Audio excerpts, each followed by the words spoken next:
I developed a new method. I call it the VAT method, the 21 CVA technique, 21st century vein access.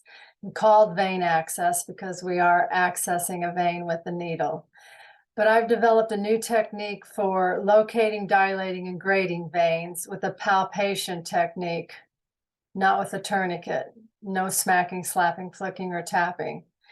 I also developed a tool for assessing grip pressure when it's applied to the needle, because that, with a change in the needle angle of insertion, makes it a painless event. And we know there are nurses who can make it a painless event, just not all nurses. Well, now they can.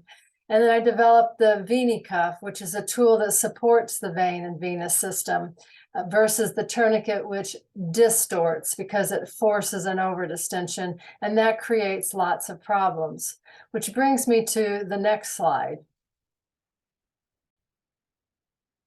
As we all know, there are lots of problems with venipuncture, the IV in nursing for sure, and then all venipuncture.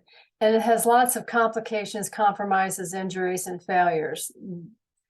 Too much to explain here. But between all of the healthcare providers and the number of venipunctures, the scope, magnitude, and gravity of this problem is huge. It's just as each discipline considers it by itself, it's never addressed as a global issue, and it is.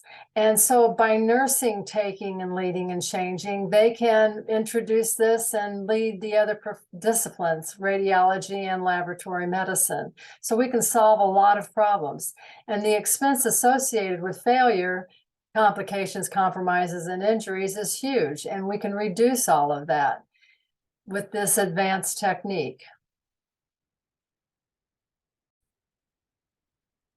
So by taking science, technology, engineering, and math and applying it to the venipuncture, it dramatically improves it. And I want to share that information with all of nursing and advance the information, introduce the tools, and introduce new curriculum to nursing programs, because currently this skill is not taught or thoroughly taught. That's why I would like this award.